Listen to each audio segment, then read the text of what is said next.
സൈഡിലൊരു കിണറുണ്ട്, അതൊന്ന് വൃത്തിയാക്കാനുള്ള പരിപാടി ഞങ്ങൾ ചെയ്തുകൊണ്ടിരിക്കുകയാണ് കേട്ടോ. ആ മരം വെട്ടി അതിനകത്ത് സൈഡിൽ കൂടെ മുളച്ച് വന്ന പാഴ്മരങ്ങളൊക്കെയാണ്, അതൊക്കെ വെട്ടി മാറ്റി കയറ്റുകയാണ്. ഒരു 20 അടിക്കുമ്പോൾ ഈ റൗണ്ടുള്ളൊരു വലിയ കിണറാണ് കേട്ടോ ഇത്. സാധാരണ ചെറിയ കിണറല്ലത്. അതിനകത്ത് താഴോട്ട് ഇറങ്ങി നിൽക്കാൻ പറ്റത്തില്ല. അപ്പോൾ അതൊരു കോണി കെട്ടി ഇറക്കിയിട്ട് ആ കോണിയിലാണ് ആൾ നിൽക്കുന്നത്. ആ കോണി മുകളിലേക്ക് കയറിട്ട് കെട്ടിയിരിക്കുകയാണ്.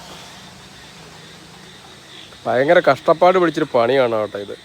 ഈ ഉണ്ടോ, ആ കോണിയിലാണ് ആൾ നിന്നിട്ടാണ് ഈ അഭ്യാസമൊക്കെ ചെയ്യുന്നത്, ഇതൊക്കെ മുറിക്കുന്നതൊക്കെ. എന്ത് കഷ്ടപ്പാടാന്ന് നോക്കിയേ.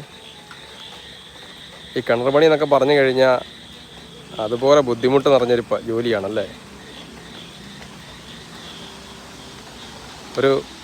നമുക്ക് കാണുമ്പോൾ തന്നെ പേടി തോന്നും. എന്ത് റിസ്ക് എടുത്തിട്ടാണെന്നറിയാം ചേട്ടനൊന്ന് ചെയ്യുന്നത്. എല്ലാം കട്ട് ചെയ്ത് മാറ്റി റെഡി ആക്കിക്കൊണ്ടിരിക്കുകയാണ്.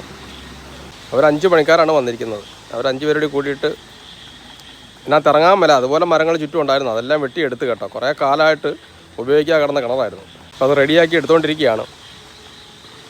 ഇനി മണ്ണൊക്കെ കോരണം.